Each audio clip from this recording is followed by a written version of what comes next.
शकाना glory ministries की तरफ से और eagle vision school of profits international की तरफ से हम सभी लोगों का स्वागत करते हैं जो ये भविष्य सूचक पाठशाला सुन रहे हैं, देख रहे हैं। आज पाठशाला नंबर 92 है, टीचिंग लेटर नंबर 92। और ये जो पत्रिकाएं हैं एक साथ समझ में नहीं आएगी, हमें बार बार इन्हें दोहराना पड़ता है। इसलिए हर एक पत्रिकाओं में कभी कभी वही चीज़ें हम दोहराते हैं ताकि हमारे बुद्धि में, मन में बैठ जाए, है ना। और ये 100 पत्रिकाएं हैं, इसमें बार बार आगे पीछे जाना पड़ता है। अगर जो 1 से 100 भी किया तो भी हम स्वयं इसे बार बार पढ़ते रहते हैं, क्योंकि बहुत सारे क्षेत्र हैं प्रगटीकरण के जो हमें बार बार पढ़ना पड़ता है, मनन करना पड़ता है। स्वर्ग के क्षेत्र में हमें अगर जो बढ़ना है तो वो भूख होनी चाहिए, प्यास होनी चाहिए स्वर्गीय चीजों के लिए। आइए हमें गाना लेते हैं। हर स्थिति में हम स्तुति करें, गाए हालेलुया। राजा दाऊद हर वक्त उसके मुख पर परमेश्वर की स्तुति रहती थी, क्योंकि कोई शत्रु उसका पीछा कर रहा था। क्या हम ऐसे कर सकते हैं? और तब रास्ते खोलते हैं और नए नए रास्ते ऐसे खुल जाते हैं जो हमने कल्पना भी नहीं की थी। इसलिए हमें हर वक्त, हर स्थिति में धन्यवाद स्तुति देनी चाहिए। ये भले ही प्राकृतिक रूप से अलग लगता है, ये सुनने में अजब लगेगा, लेकिन परमेश्वर का वचन कहता है हर स्थिति में स्तुति करनी चाहिए। इसलिए हम गायन में करेंगे तो दुगनी प्रार्थना हो जाती है। हालेलुया। प्रकाश हो, अंधेरा हो, हालेलुया गाओ, है ना। हर स्थिति में स्तुति करूं, हालेलुया। प्रकाश हो, अंधेर हो, उसकी स्तुति निरंतर मेरे मुख पे रहेगी, हालेलुया। ये हमारी लाइफस्टाइल होनी चाहिए कि हर वक्त स्तुति करते रहो। खास करके खराब स्थितियों में, अच्छी स्थितियों में सब स्तुति कर सकते हैं।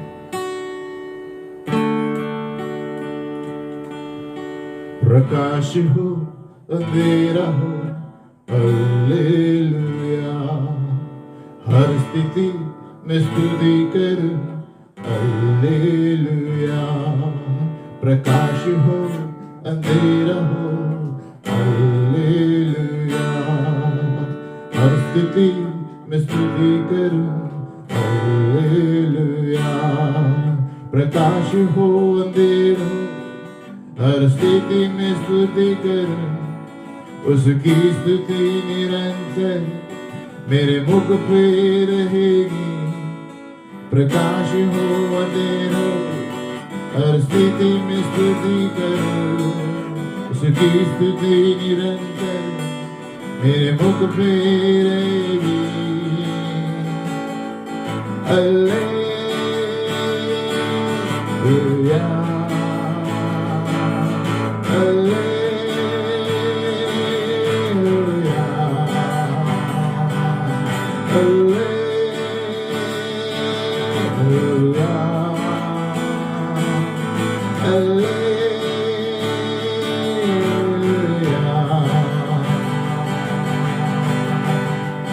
उसकी स्तुति निरंतर मेरे मुख पे रहे, उसकी स्तुति निरंतर मेरे मुख पे रहेगी। हालेलुया,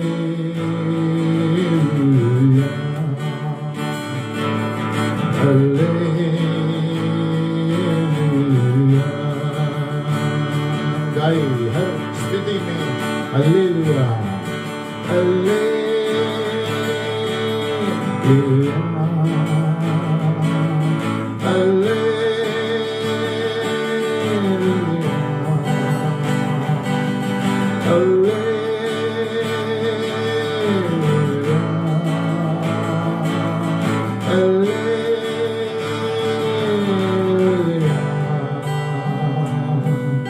प्रकाश हो, अंधेर हो, हर स्थिति में स्तुति कर, उसकी स्तुति निरंतर मेरे मुख पे रहेगी। प्रकाश हो, अंधेर हो, हर स्थिति में स्तुति कर, उसकी स्तुति निरंतर मेरे मुख पे रहेगी। Hallelujah,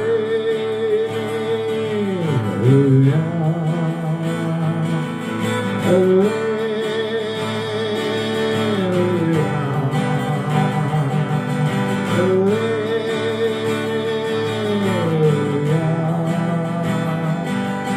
hallelujah. हर स्थिति में हम गाते रहेंगे। Hallelujah,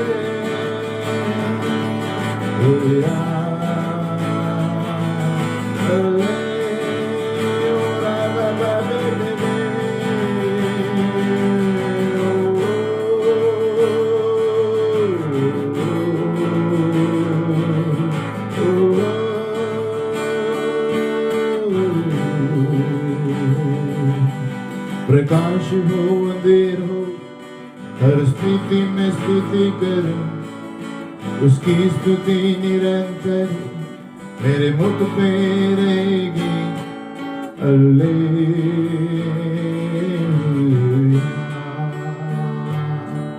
hallelujah.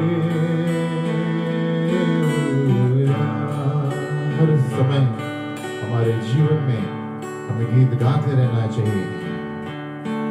Hallelujah,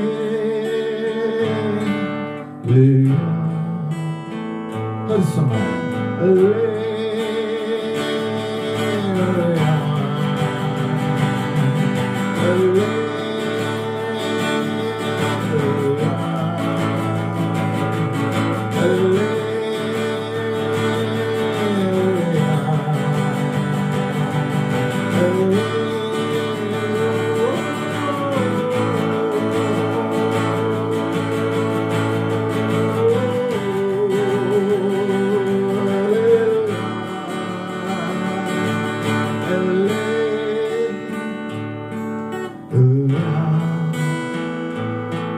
hallelujah,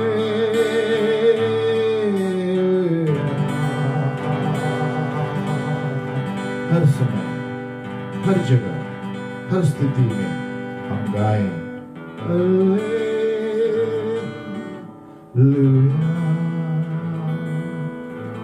hallelujah.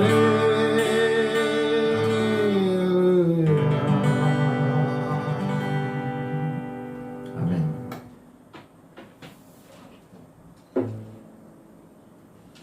हर स्थिति, हर समय हालेलुया गाएं। और ये सुनने में अजब लगता है, लेकिन आप इसे अनुभव करके देखिए, चक्कर देखिए, आजमा कर देखिए।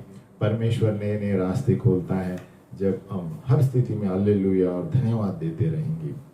आज हम पढ़ते हैं एक खुले स्वर्ग के बारे में, है ना। एक खुला स्वर्ग हमारा मिरास है, हमारा हक है। याकूब ने एक खुले स्वर्ग का अनुभव किया, है ना। याकूब भाग रहा था, दौड़ रहा था उसके भाई, क्योंकि उसका भाई उसकी हत्या करने वाला था, और सांझ हो रही थी और एक ऐसे अनोखे भूमि पर था वो, है ना। और उसकी यात्रा बहुत लंबी थी और एक पत्थर के ऊपर जाकर सो गया। और जब वो सो गया, यहाँ पर उसका जीवन बदल गया। क्या होने वाला था उसको पता नहीं, है ना। उसका भूतकाल तो पूरा एकदम खराब था, मेस में था, सत्यानाश हुआ था, और उसका भविष्य उसको पता नहीं था, बस दौड़ रहा था। लेकिन आशा उसको पता नहीं थी कि आगे के क्षेत्र में उसको कौन पनाह देने वाला है। और उस रात को उन्होंने एक सपना देखा, जैसे वो पत्थर पे सोया था खुली भूमि पर, कि एक सीढ़ी ऊपर से नीचे आ रही थी, धरती से स्वर्ग पर, और वहां पर स्वर्गदूत ऊपर नीचे आ रहे थे, और एकदम ऊपर सिंहासन पर पिता परमेश्वर था। और वो याकूब को पिता परमेश्वर ने वाचा के बारे में बताया। वाचा इब्राहिम और इसहाक को दी थी और उन्होंने याकूब को दी थी, है ना। और याकूब का जीवन बदल गया इस प्रगटीकरण से, क्योंकि एक खुला स्वर्ग वो देख पाया, है ना।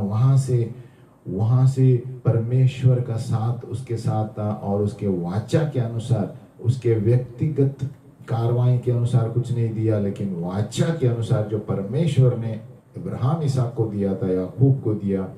और उसी तरह याकूब की तरह हम भी इस वाचा के मिरास है, वारिस हैं। और अपने कर्मों से नहीं, अपने शक्ति से नहीं, लेकिन उसकी अनुग्रह से, यीशु के लहू के द्वारा हम भी इसके हकदार हैं, है ना। यीशु मसीह का जब बपतिस्मा हुआ, मरकुस कहता है कि स्वर्ग खुल गए और पवित्र आत्मा उतर गया कबूतर के नाई, है ना। यीशु मसीह सेवकाई की खुले स्वर्ग के नीचे सेवकाई करता था, क्योंकि जो भी पिता परमेश्वर बोलता था वो करता था। वो हर वक्त पिता परमेश्वर के साथ वार्तालाप करता था। कोई भी चीज असंभव नहीं थी। दुष्ट आत्माएं भागती थी, बीमारियां चंगाई होती थी, मरण भी उसके सामने खड़ा नहीं रह पाया यीशु के सामने, क्योंकि स्वर्ग के अलौकिक साधन उसके पास थे। यीशु मसीह के पास जैसे वो प्रार्थना कर रहा था और वो पिता जो करता था वही यीशु मसीह करता था। यूहन्ना 5:19। और जब पर्दा फट गया, यीशु के क्रूसित हुआ था, क्रूस पर था, जब ये स्वर्ग खुल गए और सभी लोग उसके आसपास प्रार्थना कर पाए और हम उसके बच्चे हो गए उस वक्त, क्योंकि प्रभु यीशु मसीह स्वयं हमारी सीढ़ी है स्वर्ग की जाने की ओर, है ना। और जिस दिन पेंतिकोस्त का दिन था, परमेश्वर की आत्मा ने जो विश्वासी थे वहां पर पवित्र आत्मा से बपतिस्मा दिया, है ना। एक खुला स्वर्ग क्या होता है? What is an open heaven? एक खुला स्वर्ग ऐसी स्थिति है जहां पर कोई अड़चन नहीं है धरती और स्वर्ग के बीच में सिंहासन के पास पहुंचने के लिए। यानी हम सिंहासन देख पाते हैं, स्वर्ग देख पाते हैं और स्वर्ग के सारे साधन हम देख पाते हैं। हम बेटे और बेटियां होने के नाते पिता परमेश्वर की हम हर वक्त इस दर्शन में रह सकते हैं और कोई भी हमें अलग नहीं कर सकता पिता परमेश्वर के साधनों से। तो हमें क्या मिलता है खुले स्वर्ग में? खुले स्वर्ग में तो पिता परमेश्वर हमें पवित्र आत्मा से उंडेलता है। नंबर 2, साधन देता है, भरपूरी देता है, आशीषें देता है। नंबर 3, उद्धार देता है हमें भी और दूसरों को उद्धार देता है हमारे जरिए। नंबर 4, भविष्य सूचक प्रकटीकरण देता है खुले स्वर्ग में और परमेश्वर का सिंहासन हम देख पाते हैं। नंबर 5, स्वर्गदूत के कार्य हम देख पाते हैं खुले स्वर्ग में। परमेश्वर के हुक्म के अनुसार हम अलौकिक उत्तर आते हैं हमारे प्रार्थनाओं के खुले स्वर्ग से, है ना। बेतेल ये परमेश्वर का घर कहा गया है। ये सिर्फ एक तरफी है। हमें सावधान रहना चाहिए कि स्वर्गदूतों से इतना गुत्था हुआ नहीं रहना चाहिए। याकूब ने जब स्वर्गदूत देखे, उन्होंने उस जगह का नाम स्वर्गदूत पर नहीं रखा, है ना। उसने उस जगह का नाम रखा परमेश्वर का घर। उन्होंने ये नहीं रखा कि स्वर्गदूतों का घर, क्योंकि सिंहासन महत्वपूर्ण है, स्वर्गदूत नहीं। स्वर्गदूत जरिए हैं जिसके द्वारा हम परमेश्वर की आराधना कर सकते हैं और परमेश्वर हमें उनके द्वारा बहुत सारे प्रगटीकरण बताता है। और जब स्वर्ग खुल गया स्टीफनुस के लिए, एजिकियल के लिए, यूहन्ना के लिए, उन्होंने तीनों ने परमेश्वर के सिंहासन देखे। कुलिसियों 3:1, है ना। हमारे जीवन का एक साधन है और एक अधिकार है। वहां पर हम पिता परमेश्वर की इच्छा को मानते हैं, उसकी अगुवाई में चलते हैं।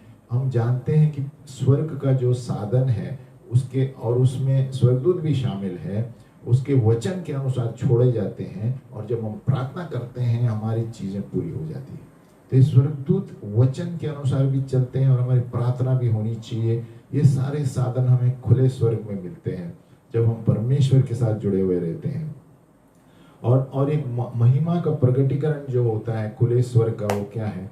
एक प्रगटीकरण जो यीशु मसीह ने किया हमारे लिए खुले स्वर्ग में, है ना। जो यीशु मसीह ने हमारे लिए खुला स्वर्ग खोल दिया, उसकी वजह से क्या होता है? हमारे प्रार्थना करने का जरिया बदल जाता है। नंबर 2, जिस तरह हम देखते हैं वो बदल जाता है। नंबर 3, जिस तरह हम सोचते हैं और कार्य करते हैं बदल गया है यीशु के खुले स्वर्ग खोलने की वजह से। क्रूस के द्वारा हमारे लिए स्वर्ग खोल दिया उसने और हम हर वक्त जानेंगे कि पिता परमेश्वर क्या कर रहा है, अब, कल नहीं या भूतकाल में नहीं या परसों, लेकिन अब। और उसके साधन जो हमारे लिए मौजूद है अब वो खुले हो गए यीशु के क्रूसित होने के द्वारा। स्वर्ग खुल गए और हम सीधे सिंहासन के साथ बात कर सकते हैं और हमें आत्मविश्वास मिलेगा अधिकार के साथ, है ना। हमारा विश्वास बढ़ेगा और हम हर वक्त उपेक्षा में रहेंगे क्योंकि परमेश्वर कुछ करने वाला है और हम हर वक्त हमारा लक्ष्य परमेश्वर पर रहेगा। तो यीशु मसीह का जो प्रगटीकरण यीशु ने हमें दिया एक खुले स्वर्ग बता के, है ना, ये सारी चीजें हमारे अंदर बदलती है जब हम यीशु पर विश्वास करते हैं, क्योंकि उसने क्रूस पे जाके हमारे लिए द्वार खोल दिया स्वर्ग में जाने का। आगे बढ़ते हैं। आत्मिक जागरण जो होता है, स्पिरिचुअल रिन्यूअल, कैसे पवित्र आत्मा का उंडेलना हमें मिलता है। हमें जो भी करना है हमें करना चाहिए आत्मिक रूप से भरने के लिए, है ना। और जानबूझकर हमें कुछ भी मौके देखने चाहिए जहाँ पर हमें पवित्र आत्मा से बार बार भरना होगा, है ना। ये इससे क्या होता है, प्रभु हमारे भूख को देखता है, प्यास को देखता है, और हम भावनाओं में और कार्यों में हमारे जीवन बदलता है। इसलिए हर वक्त हम उत्सुक और जोशीले होने चाहिए। पवित्र आत्मा मुझे और चाहिए और चाहिए और चाहिए, है ना। यीशु मसीह ने उनके शिष्य को बुलाया उसके साथ, और फिर उसकी सेवकाई करने बुलाए यीशु मसीह ने। तो क्या मैं भरा हुआ हूँ या कम हो गया है पवित्र आत्मा, या मेरे भावनाओं के जीवन में कुछ कम हो गया है। ये मुश्किल हुआ कहने के लिए कि मेरी टंकी भरी हुई है ना, हमारे भावनाओं से। क्या मेरे आत्मिक टंकी भरी हुई है या तो नीचे हो गई है ना। उससे पहले हम उस टंकी को भरनी चाहिए, बार बार भरते हुए रहना चाहिए। और ये एक जरिया है हर वक्त संगति में रहना, मध्यस्थी करते रहना, अन्य भाषा में प्रार्थना करना। इस जरिए हम हमारे वो पवित्र आत्मा से भरते रहते हैं। नहाते समय, खाते समय, चलते समय हर वक्त अन्य भाषा में प्रार्थना करते रहे, जैसे पौलुस ने कहा। और हर वक्त संगतियों के द्वारा विश्वासियों के साथ रहो, ज्यादा संसार के लोगों के साथ कम रहो। अगर जो पवित्र आत्मा से हमें भरना है, उसका मतलब ये नहीं संसारी लोगों से मिलना नहीं है, लेकिन पवित्र आत्मा चाहिए तो जो भी होता है मौका मिलता है हमें भरते रहना है। गाने, आराधना के गाने सुनो।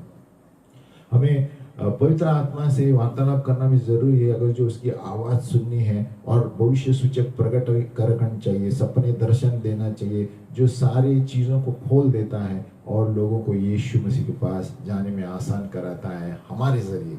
क्योंकि हम उनको बता सकते हैं कि आपका प्रॉब्लम ये है, आपका प्रॉब्लम क्यों, क्योंकि प्रगटीकरण प्रभु हमें देता है पवित्र आत्मा के द्वारा।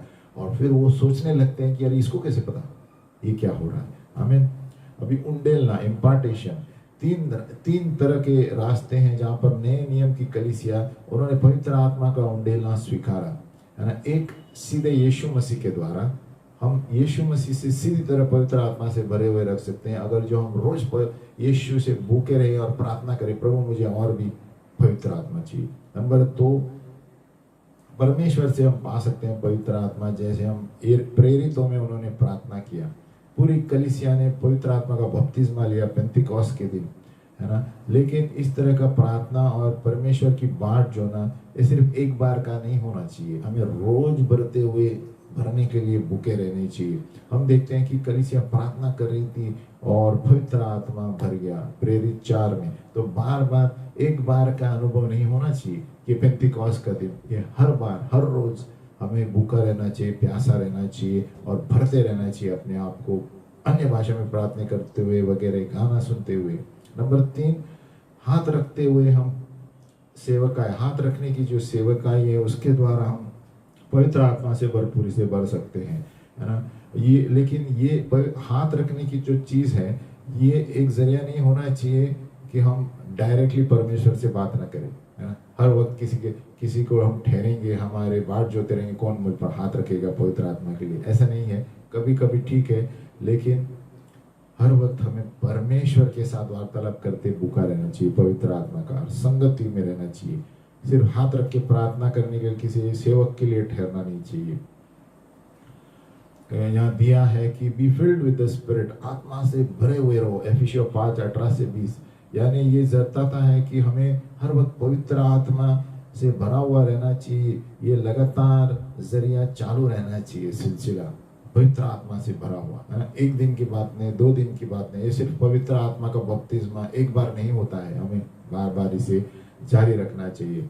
और यहाँ पर थोड़े मुद्दे हैं जहाँ पर हम ताज़ा रूप से पवित्र आत्मा पा सकते हैं। नंबर 1, जैसे मैंने बताया, आपकी प्रार्थना के जीवन में जो भी है आप पहला स्थान दो और आगे बढ़ो और पवित्र आत्मा के लिए भूखे रहो।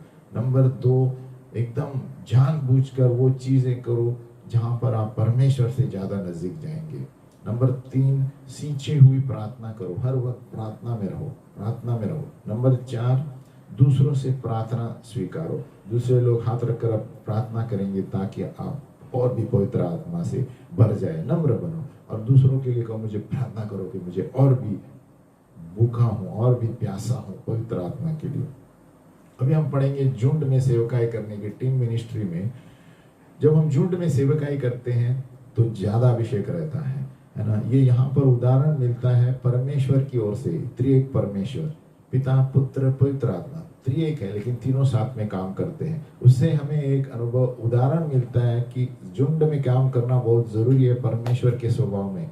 और एक अब जो फुटबॉल की टीम में हम देखेंगे कि हर एक व्यक्ति अपना कार्य करता है टीम के बढ़ोतरी के लिए, है ना। इसमें क्या होता है, हमारा चरित्र भी बढ़ता है, वफादारी, नम्रता, ये सारी चीजें उन्नति हो जाती है ना। अब फुटबॉल के देखिए सभी लोग अपना अपना काम करते हैं और टीम अच्छी बन जाती है। तो उन्नति होती है जब झुंड में रहते हैं। और हम साधारण रूप से संस्था के आकार से भी हम देखते हैं ऑफिसों में भी जो झुंड में जब संबंध रखते हैं तो ऑफिस चलता है। ऑफिस की बिल्डिंग से कुछ नहीं होता है, ऑफिस की बिल्डिंग के अंदर जो है वो लोग जब साथ में काम करते हैं तो कुछ होता है। उसी तरह यीशु मसीह की देह कलीसिया जो है साथ में जब काम करते हैं ना तो कुछ होता है कलीसिया में, है ना। उसका मुख्य कुंजी है संबंध, है ना। झुंड में काम करने सबके साथ संबंध रखना जरूरी है। झुंड में काम करना तभी कार्य होते हैं। और सच्चे प्रेरित ऐसे लोग हैं जो अपने वरदानों को, है ना, दूसरे के कलीसियाओं में जाकर संबंध रखते हैं और परमेश्वर का राज्य स्थापित करते हैं। प्रेरित और भविष्यद्वक्ता जो है ये एकदम अनोखी तरह से अपने वरदानों को जोड़ते हैं और साथ में चलते हैं कलीसियाओं में, और इसके लिए बढ़ोतरी होती है।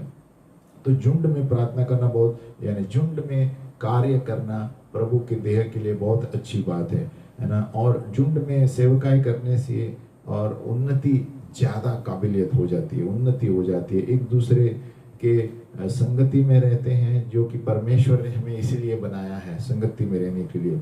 परमेश्वर चुनौती दे रहा है कि जो अकेले में चलता है और संबंध नहीं रखता वो गिर जाएगा, है ना। परमेश्वर ऐसे भविष्यद्वक्ताओं को चाहिए जो बहादुर है, बलवंतता है, एक अकेले ही खड़े रहने के लिए नहीं, लेकिन जब समय आए तो झुंड में प्रार्थना करना, झुंड में भविष्यद्वक्ता और कलीसियाओं के साथ मिलना, है ना, और अधिकारियों के नीचे रहना, आज्ञाकारी होना, प्रेरितों के साथ मिलना, है ना। 1970 में हम देखते थे कि सभी लोग ज्यादा सेवकाई अकेले में होती थी। अकेले में सेवकाई उस वक्त का वरदान था, लेकिन अभी जो है झुंड में रहने आगे के दिनों में बहुत महत्वपूर्ण रहेगा, क्योंकि प्रभु चाहता है झुंड में सभी चले। और जो भविष्यद्वक्ता इस तरह नहीं चल सकते, या जो सेवक झुंड में, ये शत्रु होने वाले आगे के दिनों में जो पुनर्स्थापित होने का आंदोलन चलेगा। आगे के दिनों में हम देखेंगे पुनर्स्थापना होने वाली है कलीसिया की, उसमें सभी लोग मिलजुल कर काम करना बहुत जरूरी है। और जो भविष्यद्वक्ता ये अनुग्रह नहीं पाएंगे झुंड में काम करने के लिए, वो देखेंगे कि वो गिरते जाएंगे और भूल चूक करते जाएंगे। इसलिए झुंड में सबके साथ मिलकर जो भी परमेश्वर में अगुवाई करता है वो हमें करते रहना है। और एक दूसरे पर जब निर्भर होते हैं, नम्र हो जाते हैं, एक दूसरे की जरूरत है ना। और एक जो परीक्षा है भविष्यद्वक्ताओं की ये नए मौसम में, कि परमेश्वर पुनर्स्थापित करने वाला है, कि हमें सीखने वाले होने चाहिए, सिर्फ सिखाने वाले नहीं, हमें सीखने के लिए तैयार होना चाहिए। दूसरे के उत्तरदायी होना जरूरी है कलीसिया के लिए, देह की अच्छाई के लिए, बॉडी ऑफ क्राइस्ट के लिए। और एक परीक्षा है भविष्यद्वक्ताओं के लिए कि वो लोग बांध काम की बर्ताव रहना चाहिए, गिराने का नहीं या भविष्य के बारे में बताने का नहीं, बांध काम का बर्ताव रहना चाहिए। और प्रेरितों के क्षेत्र में ये लक्ष्य होना चाहिए। देखो कोई भी लोग नीचे गिरा सकते हैं, लेकिन परमेश्वर चाहता है बांधने के लिए, है ना। कोई भी व्यक्ति को दोष लगा सकता है, लेकिन परमेश्वर चाहता है कोई मध्यस्थी करे इस व्यक्ति को बचने के लिए, है ना। इसलिए बहुत सारे भविष्यद्वक्ता है पहले आधे को चुनते हैं। जैसे यिर्मयाह का बुलावा 1:10 में क्या था, मैंने उखाड़ने के लिए, नाश करने के लिए बुलाया है। तो बहुत सारे भविष्यद्वक्ता पहले 3 को सुनते हैं, उखाड़ना, नीचे गिराना, नाश करना, है ना। लेकिन दूसरा आधा नहीं सुनते। दूसरा आधा क्या है, रोपना और बांधना। वो भी एक भविष्यद्वक्ता का कर्तव्य है ना। यिर्मयाह 1:10। तो हमारा कर्तव्य आगे के दिनों में कि हमें बांध काम करना है, किसी को गिराना नहीं है। अभी अगला मुद्दा है, विषय है गलत मन के गढ़, उनको निकालना है। है ना। बहुत सारे ऐसे मन में सोचते हैं, ऐसे भविष्य सूचक क्षेत्र में, और वो बदलना ज़रूरी है। और एक उसमें ऐसा मन है, बहुत सारे, हम नहीं कहते सभी लोग हैं, कि जो आकार जो है भविष्यद्वक्ता का दफ्तर का आकार है ना, और वो सोचते हैं कि कोई भी कलीसिया एक उसका आकार गलत है, ये आकार नए नियम में नहीं होना चाहिए, ये गलत बात है। अगर जो हम नाम रखना बंद कर दे, नहीं तो हम बोलते हैं ये कलीसिया, ये फली फली कलीसिया के आकार सही नहीं है, इसमें जुड़ना नहीं चाहिए, नहीं, हमें नाम रखना बंद करना चाहिए, छोड़ दे, है ना, क्योंकि सचमुच समस्या है सरकार का, है ना। और तो इसलिए भविष्यद्वक्ताओं को साथ मिलना है, सरकार के साथ, कलीसिया के साथ, अगर जो उनको इस्तेमाल करना है जो आगे के दिनों में, है ना। और वो भविष्यद्वक्ता जो लोग हैं, उन्हें सरकार को तिरस्कार नहीं करना चाहिए, यानी कलीसिया को, यानी साथ में उठकर ये प्रेरितों को मिलकर ये एक सरकार होना चाहिए। हमें आगे बढ़ते हैं, पंचगुनी सेवकाई और सरकार, 5-fold मिनिस्ट्रीज एंड गवर्नमेंट। ये हमें जानना बहुत जरूरी है ना। ये जो बुलावे हैं पंचगुनी में, पौलुस ने तिमोथी से क्या कहा, जो एक प्रेरित था उसको पास्टरिंग कर रहा था कि तुम एक सुसमाचार वाले का सेवकाई जारी रखो। देखो, अभी ये प्रेरित था तिमोथी, लेकिन सुसमाचार के बारे में बता रहा है। उसका हकीकत ये है, उसका मतलब कि हर एक व्यक्ति को ट्रेन करना है उनके वरदान के अनुसार, लेकिन उनको दूसरी चीज़ों की भी ज़रूरत है। पंचगुनी में हाथ लगाना ज़रूरी है। दूसरे एफिसियों 4:11 में कहता है, सुसमाचार, अपने सुसमाचार का कलीसिया के मेंबर को बढ़ाएगा, है ना। और भविष्यद्वक्ता भी वही भविष्य सूचक क्षेत्र में ढूंढेगा जो भविष्य सूचक वरदान में है। हम जानते हैं कि सभी लोग भविष्यद्वक्ता नहीं है, सही है, लेकिन हर एक व्यक्ति को, ध्यान से सुने, हर एक व्यक्ति को यीशु मसीह में सेवकाई में कहीं तरह से भविष्य सूचक होना जरूरी है ना। कोई नहीं कह सकता कि ये भविष्यवाणी मेरी बात नहीं है, क्योंकि पंचगुनी सेवकाइयां मिली हुई है ना। कोई पासबान नहीं कह सकता मैं सुसमाचार नहीं दे सकता, कोई पासबान नहीं कह सकता मेरी खाली भेड़ की रखवाली करना है। पासबान को भविष्य सूचक क्षेत्र में भी चलना है आगे के दिनों में। तो ये हमारे बर्ताव गलत है। तो हमें हर व्यक्ति को एक भविष्य सूचक विषय में संबंध रहना चाहिए, यीशु की तरह रहना है। यीशु मसीह कोई एक वरदान लेकर नहीं घूमता था, सभी वरदानों में मिलजुल कर रहना है, हमें अनुभव होना है। हर एक कलीसिया को 5 सेवकाएं होनी जरूरी है। फिर से दोहराता हूँ, हर एक कलीसिया में 5 सेवकाएं में मिलजुल कर सभी लोग जो सेवकाएं हैं उनके पास सभी का इस्तेमाल करना चाहिए। हम ये नहीं कह सकते अरे मैं तो एक भविष्यद्वक्ता हूँ तो मैं सुसमाचार लेने की जरूरत नहीं है। सभी को सभी चीजें करनी है समय आने पर, आमीन। इसलिए जब हम गांव में जाते हैं तो ये सभी चीजें एक साथ आ जाती हैं। तो ऐसे हम मुंबई से किसी को ढूंढ नहीं सकते, अरे बाप रे ये तो सुसमाचार वाले का काम है। नहीं, हमें सुसमाचार देना है, आमीन। और सच्चाई में जो हमारे पास है वो ऐसे होना चाहिए, भविष्य सूचक प्रेरित, यानी प्रॉफिटिकली गिफ्ट अपोस्टल्स, है ना, भविष्य सूचक वरदान के प्रेरित, प्रेरित वरदान के नबी, पासबान वरदान के प्रेरित, सुसमाचार वाले पासबान, और नबी वरदान के शिक्षक। तो देखो इस सब में मिलजुल होना चाहिए, तो तभी हम परिपक्व हो जाते हैं। यानी प्रॉफिटिकली गिफ्टेड अपोस्टल्स, अपोस्टिकली ओरिएंटेड प्रॉफिट्स, फिर पेस्टोरली ओरिएंटेड अपोस्टल्स, फिर इवेंजलिस्टिक पास्टर्स, प्रोफेटिक टीचर्स, है ना, तो टीचिंग प्रॉफिट्स, ये सब मिलजुल कर सभी चीजें हमें आनी चाहिए। वो जमाना गया जब हम बोलते थे ये मेरा वरदान नहीं है, है ना। आज के दिन में आप देखेंगे जवान लोग आके 3-3 वरदान साथ में चलते हैं, है ना। वो जमाना गया जब वो 1970 के समय में था, एक व्यक्ति अपने वरदानों के अनुसार चलता था। तो क्योंकि एफिसियों 2:20 में दिया गया है, एक कलीसिया जो है ये नींव है, प्रेरित और भविष्यद्वक्ता नींव है सब कलीसिया की। तो ये दोनों चीजें सब जगह होनी चाहिए। प्रगटीकरण नहीं है तो कलीसिया गिर जाएगी। अगर जो हमें कलीसिया को वो देखना है जो परमेश्वर चाहता है, तो हमें झुंड से मिलकर सारी पंचगुनी सेवा को इस्तेमाल करनी है। अभी हम आते हैं ऐसे विषय पर जो बहुत महत्वपूर्ण है, स्वर्गीय क्षेत्र के प्रगटीकरण के लिए, वरदानों के लिए ज्ञान का वचन, वर्ड ऑफ नॉलेज, सभी को आत्मा के अनुसार नाप से दी गया है। किसी को बुद्धि का शब्द, किसी को ज्ञान का शब्द, उसी आत्मा के द्वारा। 1 कोरिन्थियों 12। लेकिन कहता है प्रेम का पीछा करो और एकदम आत्मिक वरदानों का पीछा करो, खास करके आप भविष्यवाणी करो। ये पौलुस क्यों कहता है? उसका मतलब भविष्यवाणी और इस क्षेत्र में प्रकटीकरण होता है जिससे लोग प्रभु के पास आते हैं। तो एक ज्ञान का शब्द क्या होता है? Word of knowledge. ये एक अलौकिक प्रकटीकरण है हकीकत के बारे में, एक व्यक्ति के बारे में या उसकी स्थिति के बारे में, जो अपने स्वाभाविक रूप से हम नहीं जान पाते, आत्मा से ही जान पाते, है ना। और ये थोड़ा सा ज्ञान है, परमेश्वर हमें देता है, सच्चाई बताता है, जो सामने वाला हमारा व्यक्ति है, उसकी स्थिति है, जो हमें स्वाभाविक रूप से हमारे पढ़ाई लिखाई से नहीं जान पाएंगे, है ना। या तो भूतकाल के बारे में या वर्तमान के बारे में, उस व्यक्ति के बारे में वर्ड ऑफ नॉलेज कहते हैं। ज्ञान का शब्द आ जाता है।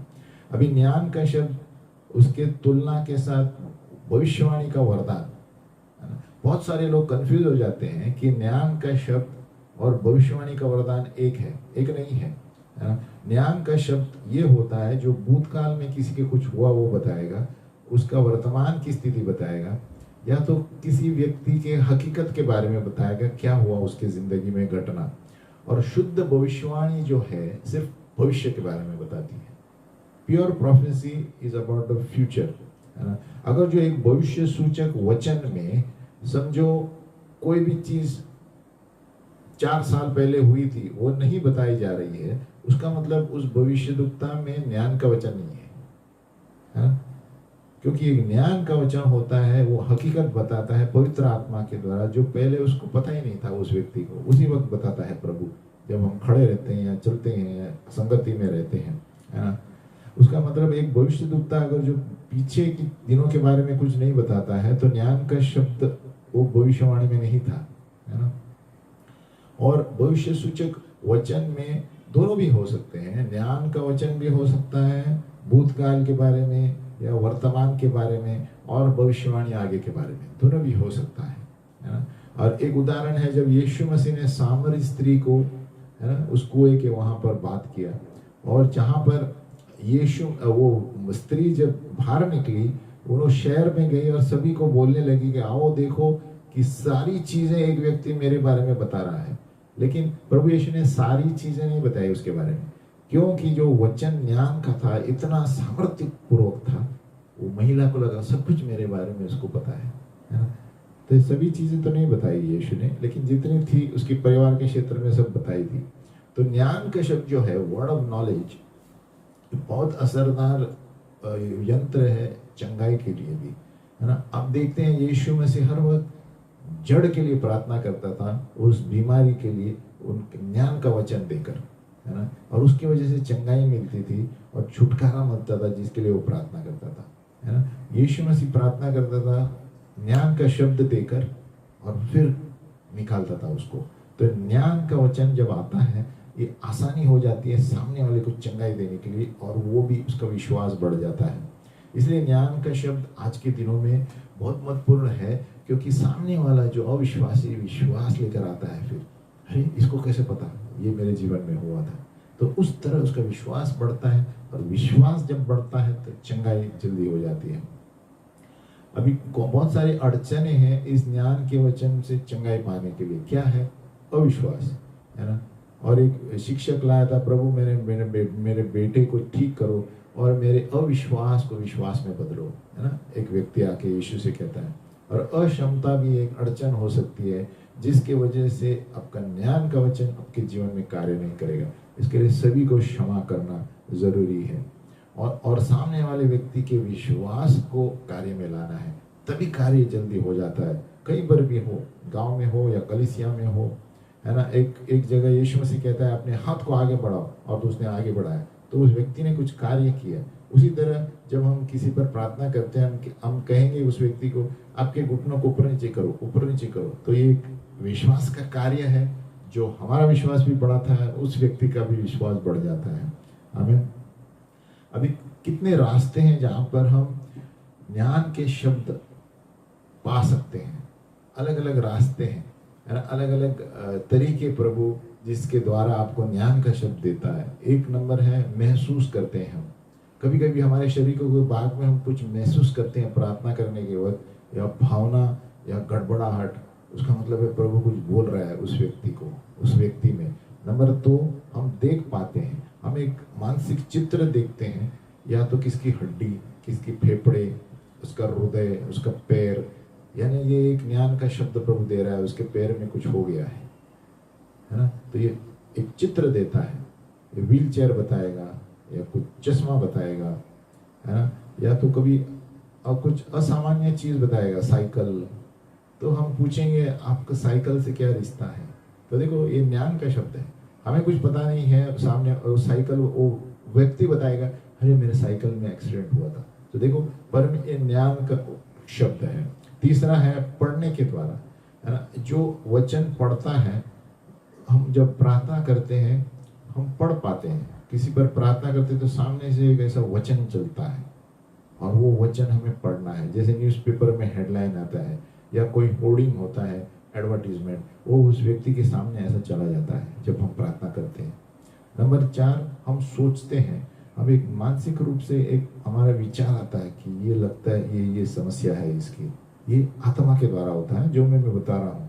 इस तरह से हम ज्ञान का शब्द पाते हैं। नंबर 5, हम बोलते हैं, जब हम बात कर रहे हैं उसके द्वारा पवित्र आत्मा कुछ ऐसे वचन कान में डालेगा जो पहली बार आप सुन रहे हैं और वो ज्ञान का वचन है उसके लिए। नंबर 6, हम सुन रहे हैं परमेश्वर की धीमी आवाज, जिस तरह सैमुअल को आई थी उस तरह कुछ सुनाई देती है जब हम किसी के लिए प्रार्थना करते हैं, ज्ञान का शब्द है। नंबर 7, सपना आ सकता है, हम कभी सपने में किसी व्यक्ति को जो कलीसिया में आता है देख सकते हैं, तो प्रभु ज्ञान का वचन दे रहा है, उसको जाके मिलो और बात करो। तो ये तैयारी करता है प्रभु हमें कि ज्ञान का वचन का वरदान आपके पास आ रहा है। तो ये सारे क्षेत्र है, 7 क्षेत्र है।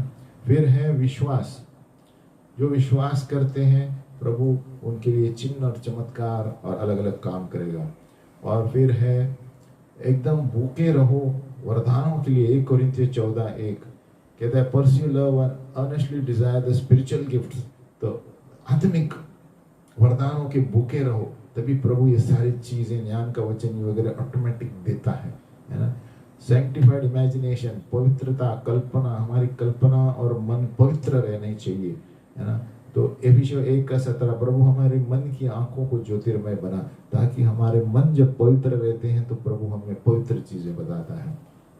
और दूसरा है मुद्दा प्रैक्टिस, हमें कार्य में लाना चाहिए जो भी हमें करना है। जब हम विश्वास के साथ कार्य करते हैं कलीसिया में, झुंड में, ग्रुप में, तभी प्रभु हमें विश्वास बढ़ाता है और हम और उत्सुक हो जाते हैं।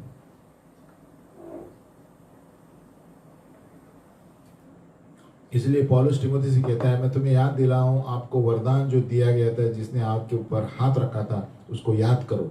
यानी जो भी वरदान हमें दिए गए हैं उसको याद करके हमें इस्तेमाल करना है, क्योंकि परमेश्वर ने हमें भय की आत्मा नहीं लेकिन सामर्थ, प्रेम और संयम की आत्मा दी है। तो प्रभु चाहता है कि हम जो भी है हमारे पास उसको प्रज्वलित करो, कोई भी वरदानों को छुपाए मत रखो। तो अभी ज्ञान का शब्द किस तरह देना है, किसी व्यक्ति के लिए हम प्रार्थना कर रहे हैं, हमें नम्रता से देना है ना, अकड़ करने में, क्योंकि हम भी मनुष्य है और कभी कभी भूल चूक कर सकते हैं। अगर जो बड़े आप जानते हैं 100% सही है जो आप बोलने वाले हैं उसको, फिर भी आप नम्र से उसको बताएं, है ना। नंबर 2 कि आप डरो मत। कभी कभी आप नर्वस हो जाते हैं, डर के मारे ज्ञान का शब्द देते हैं, सही होगा क्या गलत होगा, चलेगा जो भी है, लेकिन शब्द दे दो। ये मत सोचो कि वो क्या सोचेगा, और ये मत सोचो कि एकदम पावरफुली देने हैं। जो वचन देना है वो उसी तरह जाएगा, या तो आप डर के मारे बोलो, नर्वसनेस पहले, या सामर्थ्य पूर्वक बोलो। वचन है, अपना काम करके रहेगा।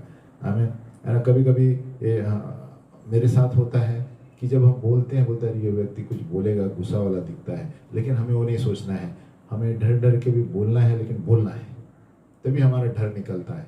भले वो कुछ भी सोचे, लेकिन वो वचन जो बोलना है वो बोलना है, तभी हम अंदर से संतुष्ट हो जाएंगे, है ना। हमारे भय के वजह से किसी दूसरे की आशीष नहीं खोनी चाहिए। वो हमारे भय की वजह से हम ज्ञान का शब्द नहीं देते हैं, और वो व्यक्ति शायद कल आपको नहीं मिलेगा और वो व्यक्ति आशीष नहीं पाएगा। इसके लिए हमें डरना नहीं चाहिए। इसलिए कहता है कि विश्वास जो है जोखिम होता है। विश्वास का और एक अर्थ है जोखिम, रिस्क।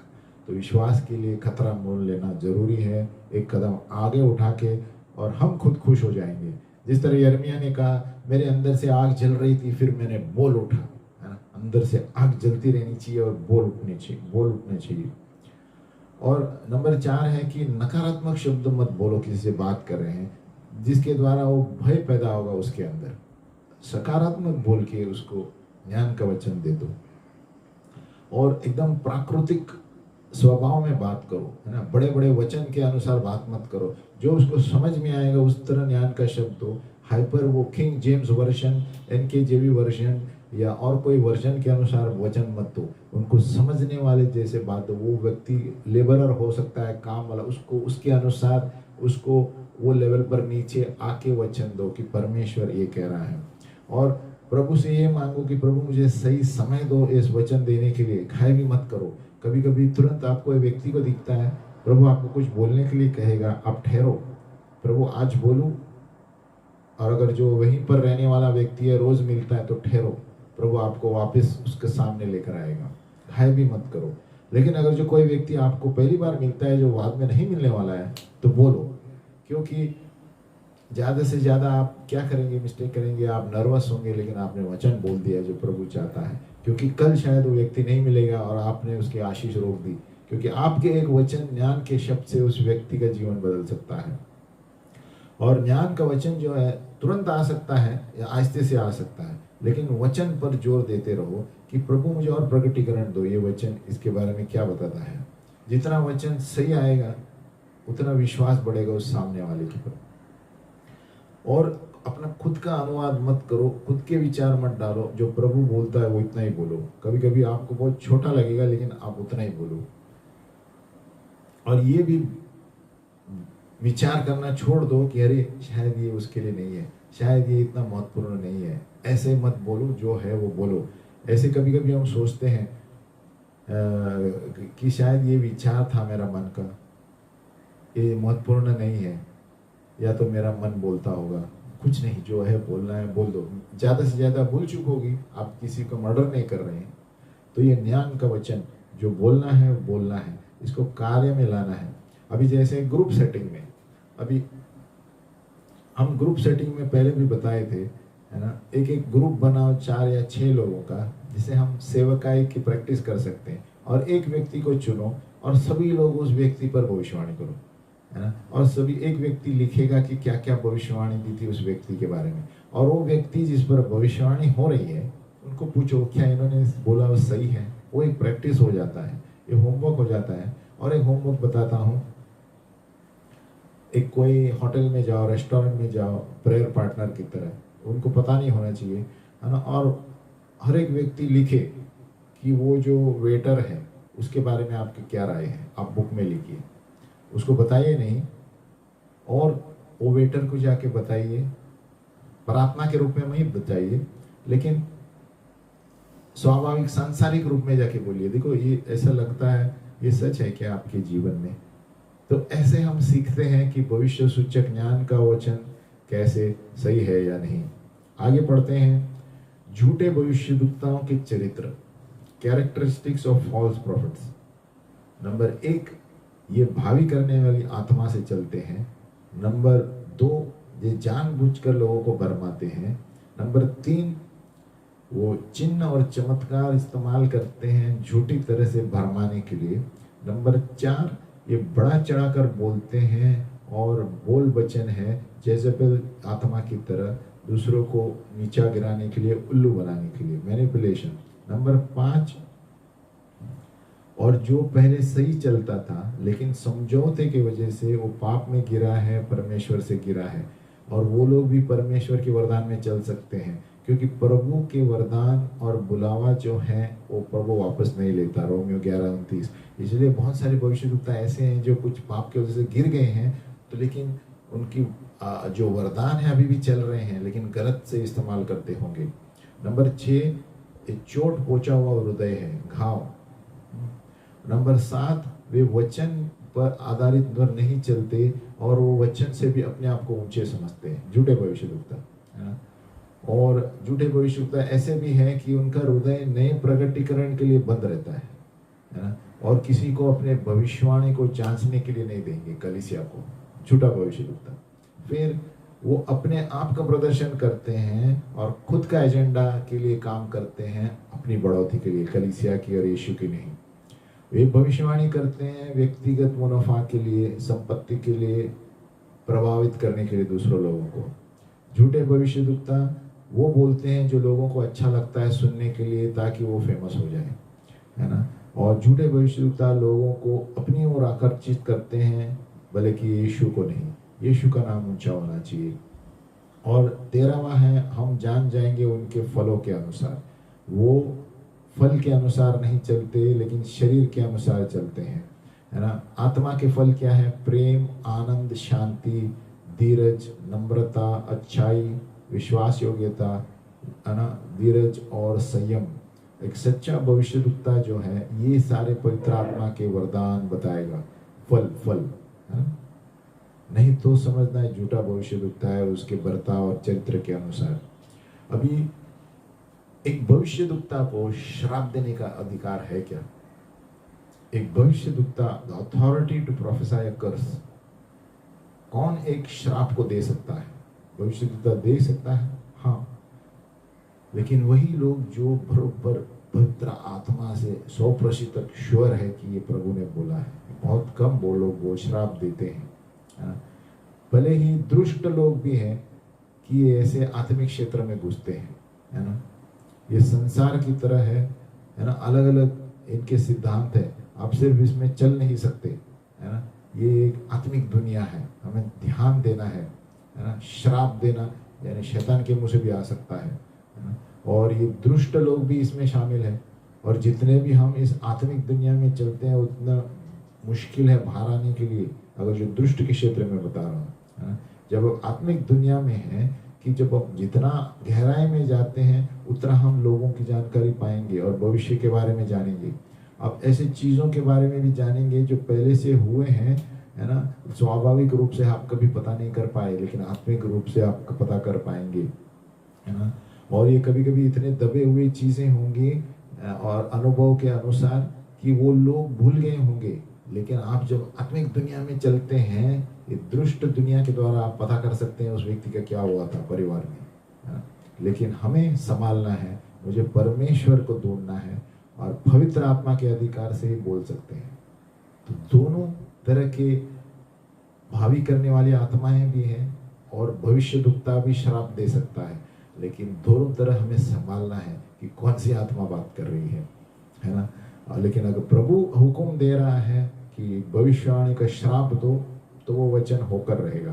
लेकिन बहुत कम है ऐसे श्राप देने के क्षेत्र आते हैं।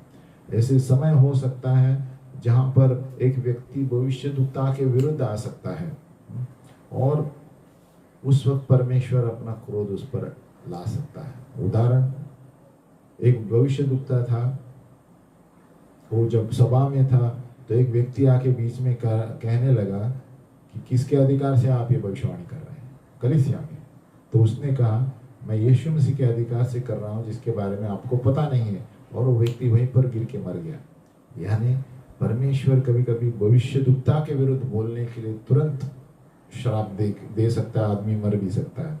और एक भविष्यद्वक्ता था जॉर्जिया में, उसको ताड़ना दी गई क्योंकि एक प्राचीन जो कलीसिया का था उसमें आया और उसको ताड़ना दिया इस भविष्यद्वक्ता को। लेकिन 2 हफ्ते में ये प्राचीन अस्पताल में भर्ती हो गया, है ना, क्योंकि उसको जबान की कैंसर थी, क्योंकि ये जबान चलाया भविष्यद्वक्ता के विरुद्ध। और हम कह सकते हैं ये अकस्मात हो सकता है, लेकिन ऐसा नहीं है। परमेश्वर कर सकता है भविष्यद्वक्ता के विरुद्ध बोलने के लिए, क्योंकि हम प्रेरित में देखते हैं हेरोड राजा जो है उनको इतना आदर दिया गया लोगों ने, और कहे ये तो भगवान बेटा है, भगवान बेटा है। और वहाँ पर दिया गया है पवित्र आत्मा ने उसको ऐसा मारा कि कीड़े बाहर निकल आए। प्रभु कुछ भी कर सकता है ना। और हम जानते हैं कि स्वर्गदूत दिए जाते हैं याजकों को, भविष्यद्वक्ताओं को और राजाओं को पुराने नियम में उनके बचाव के लिए।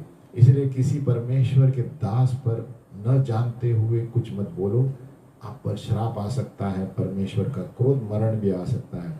हम प्रेरित में देखते हैं पौल ने एक श्राप भविष्यवाणी की। एलिमास जो मानसिक व्यक्ति था, जो भविष्यवाणी कर रहा था, उन्होंने भविष्यवाणी दी तो तुम अंधे हो जाएंगे थोड़े मौसम के लिए पवित्र आत्मा से, और वो अंधा हो गया। तो देखो, जब तक पवित्र आत्मा नहीं बताता, बहुत कम है जहाँ पर बाइबल में दिया है भविष्यद्वक्ताओं ने श्राप दिया। और एक व्यक्ति पौलुस ने वो जो रेखा पढ़ने वाला, भविष्य बोलने वाले को कहा तुम अपना सामर्थ्य खो बैठेंगे जो आप रेखा देखते हैं। और वो महिला फिर आगे भविष्यवाणी नहीं कर पाई संपत्ति धनवान लोगों के लिए, है ना, क्योंकि पौल ने बोला और भविष्यवाणी दिया, श्रापित किया उसको। परमेश्वर के विरुद्ध वो बात कर रही थी। तो क्या हम स्वर्ग से अंगार ला सकते हैं नीचे जो हमारी हानि के बारे में सोचते हैं? ला सकते हैं, अगर जो प्रभु की इच्छा है तो। अभी भविष्यवाणी कैसे करनी है? भविष्यवाणी करने के लिए पहले हमें पवित्र आत्मा से सुनना चाहिए। पवित्र आत्मा से सुनने के लिए हमें पता होना चाहिए कि यीशु जीवित है और हमसे बातें करता है आत्मा में। प्रभु वही है कल, आज और आगे भी। अगर जो पवित्र आत्मा बाइबल में है, बात किया है भूतकाल में, तो आज भी बात कर सकता है। तो रीमा जो है ये जीवित वचन है जो उस वक्त प्रभु देता है, और ये पवित्र आत्मा से आता है, यानी परमेश्वर के वचन। ये तो प्रचार के द्वारा, बाइबल पढ़ने के द्वारा या उसके आवाज के द्वारा आ सकता है। तो विश्वास जो है वचन यूनानी भाषा में एक ही है। फेथ एंड वर्ड, फेथ और बिलीफ का यूनानी भाषा में अर्थ सेम है कि परमेश्वर के वचन सुनने से विश्वास आता है। तो पहले हमें विश्वास होना चाहिए परमेश्वर का वचन सुनने और भविष्यवाणी देने से पहले, है ना। आप देखेंगे अगर जो पुराने नियम में भविष्यद्वक्ता जो है ना, वो लोग ऐसे बोलते थे, थस सेज द लॉर्ड, ये प्रभु की वाणी है, यानी पहले उन्होंने प्रभु की आवाज सुनी, है ना।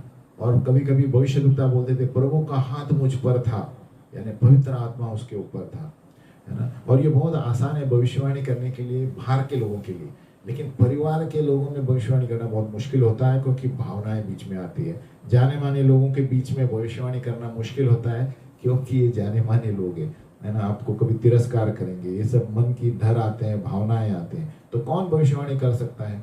कोई भी जो परमेश्वर का आवाज सुनता है या अंदर से सुनता है आत्मा के द्वारा।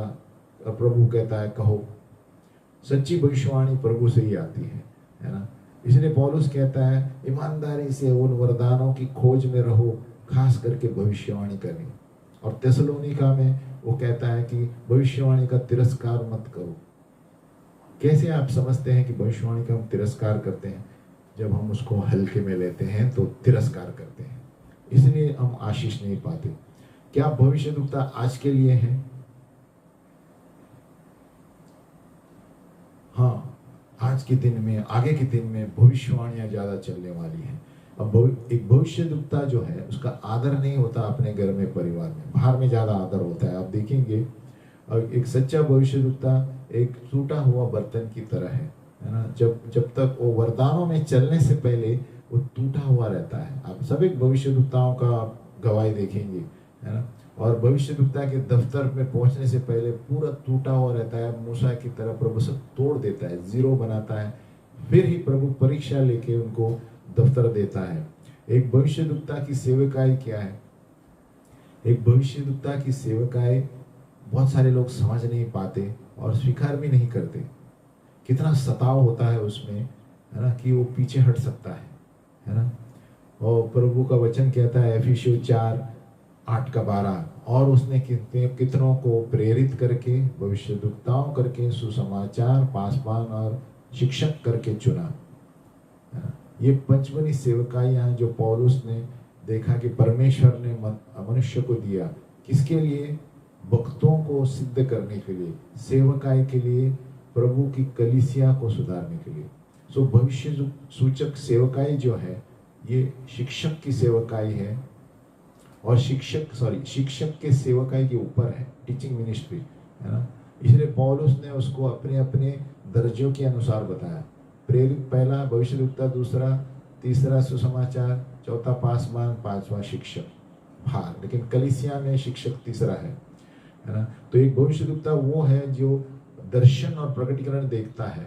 पौलुस कहता है कि वो वचन के अनुसार, यीशु के प्रकटीकरण के अनुसार बात करता था। पुराने नियम में एक भविष्यद्वक्ता को दर्शी कहा जाता था क्योंकि वो देख पाता था और अलौकिक रूप से चीजें जानता था। और नए नियम में दिया है 2 या 3 भविष्यद्वक्ता बातें करे और तीसरे उसको जांचे। अगर जो कोई भी चीज प्रकटीकरण होनी है तो बाजू में जो बैठा है तो उसको बोलने दो और उनको बैठने दो, है ना। तो पहले वाला व्यक्ति शांति से बैठे। 1 कोरिन्थियों 14 में दिया है, और जो किसी को और भविष्यवाणी तुरंत आती है तो पहले वाला चुप बैठे, इसको बात करने के लिए दिए। एक भविष्यद्वक्ता वो है जो देखता है और अलौकिक रूप से चीजों को जानता है क्योंकि प्रकटीकरण के वरदान उसके पास है ना। ये सेवकाई में हर एक भविष्यद्वक्ता और प्रेरित प्रकटीका वरदान होना जरूरी है ना। और भविष्यद्वक्ता के दफ्तर के लिए पहले एक व्यक्ति को सेवकाई का वरदान दिया जाता है। सेवकाई तो सभी को करना है, लेकिन भविष्यद्वक्ता के दफ्तर के लिए वो व्यक्ति पहला सेवक होता है और परमेश्वर का बुलावा है उसके जीवन में। नंबर 2, उसके अंदर प्रकटीकरण के 3 में से 2 वरदान होना बहुत जरूरी है। कौन से? ज्ञान का शब्द, बुद्धि का शब्द या परखने की आत्मा। ये 3 में से 2 होने चाहिए और भविष्यवाणी का वरदान। टोटल 3, भविष्यवाणी और ज्ञान का शब्द या बुद्धि का शब्द या परखने की आत्मा में से 2 होने चाहिए, है ना।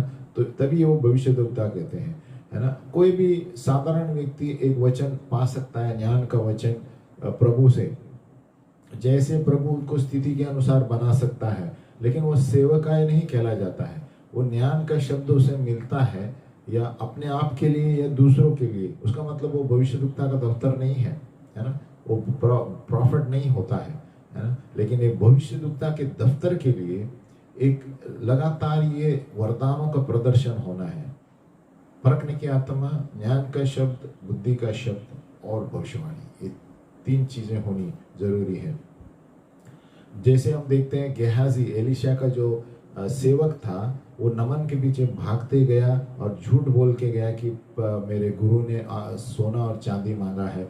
लेकिन जब वापिस आया, गेहाजी ने झूठ बोला, है ना। और जब एलिशा के सामने बैठा तो एलिशा ने पूछा आप कहाँ थे?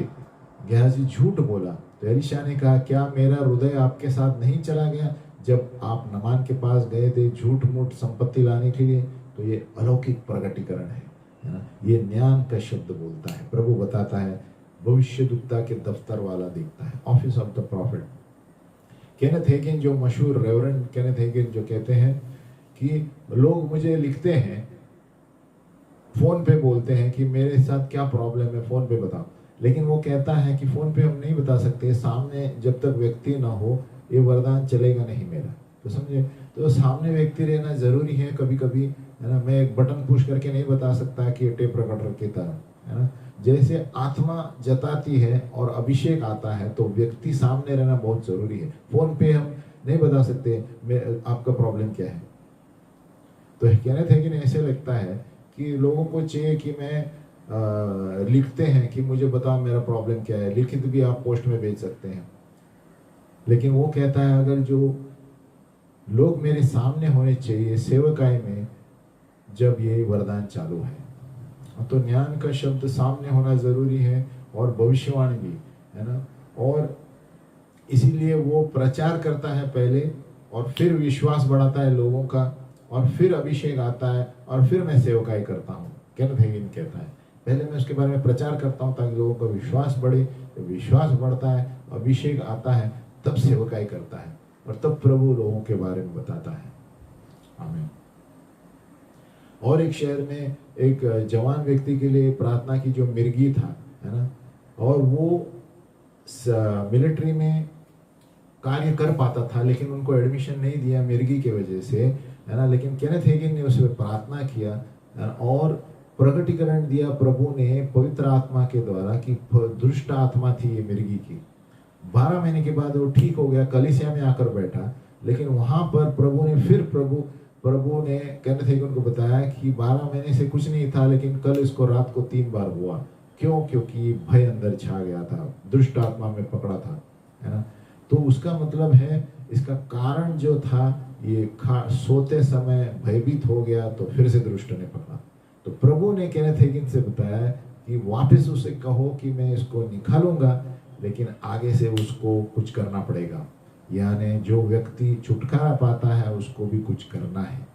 उसने उसको कहा कि अभी मैं एक दुष्ट आत्मा को निकालता हूँ, लेकिन अगली बार आपको इसके दुत्कारना है, आपको वचन पढ़ना है और वो शैतान भागेगा, है ना। और केनेथ हेगिन ने उसको सिखाया किस तरह दुष्ट को बढ़ना, सामना करके भगाना है।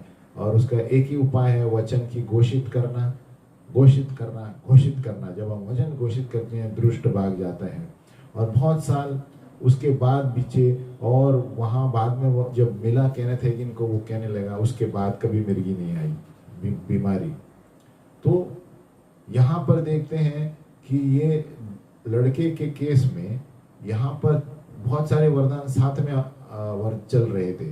ज्ञान का शब्द भी चला केनेथ हेगिन का, परखने की भी आत्मा मिली उसे, और भविष्यवाणी भी की। और शिक्षक की जो सेवकाई है वो भी किया उसने, कैसे शैतान को सामना करना है और भगाना है। उसका मतलब देखो, ये चारों चीजें हमें देखने मिलती है इस मिर्गी वाले व्यक्ति के ऊपर। केनेथ हेगिन ने उसको परखने की आत्मा, ज्ञान का शब्द भी मिला उसके बारे में क्या हो रहा है, परखने की आत्मा दी प्रभु ने केनेथ हेगिन को, प्लस भविष्यवाणी भी की कि आगे को आप संभालो, और सिखाया भी उसको कि किस तरह आगे को शैतान का सामना करना है। तो देखो, एक भविष्यद्वक्ता में ये सारी चीजें होनी जरूरी है। किसी दो वरदान, प्रकटीकरण के वरदान होना जरूरी है और भविष्यवाणी होना जरूरी है ना। प्रकटीकरण के वरदान कौन से हैं? ज्ञान का शब्द, बुद्धि का शब्द, परखने की आत्मा। ये तीन में से दो वरदान होने चाहिए भविष्यद्वक्ता के पास, और तीसरा है भविष्यवाणी करने का। केनेथ हेगिन ने तीनों इस्तेमाल किया और शिक्षण भी दी उसने, है ना। तो यहाँ पर हम देखते हैं कि भविष्यद्वक्ता का दफ्तर तब पता चलता है। केनेथ हेगिन जो था रेवरेंड भविष्यद्वक्ता था। हम यहाँ पर रुकते हैं और फिर से गायन लेकर अंत करते हैं। हालेलुया।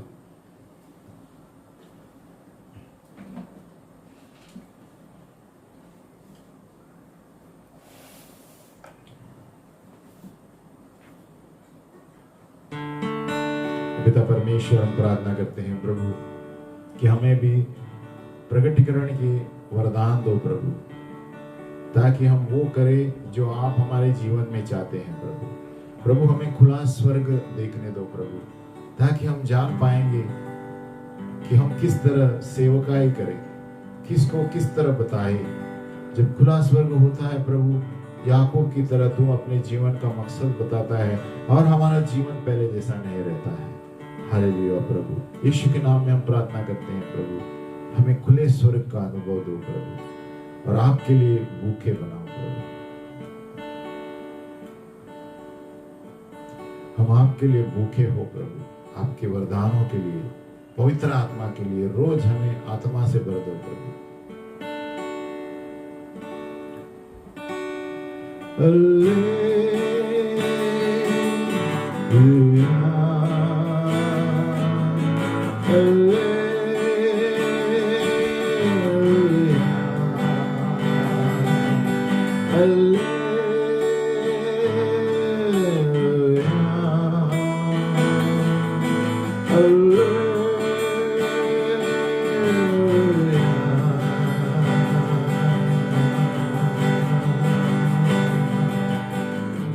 उसकी स्तुति निरंतर मेरे मुख पे रहेगी।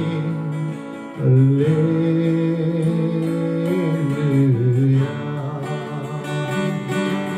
हालेलुया।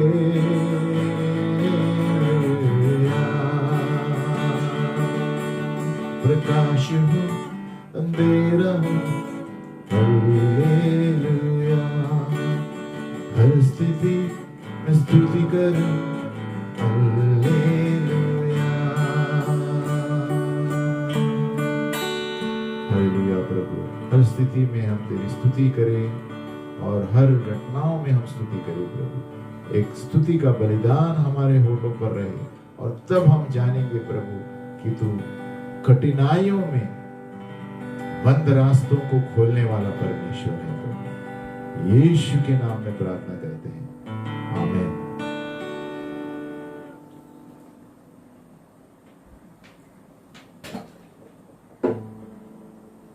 अगली बार फिर मिलेंगे भविष्य सूचक पाठशाला 93 के लिए। तब तक के लिए प्रभु की शांति आपके ऊपर और आपके परिवार के ऊपर बनी रहे, आमीन।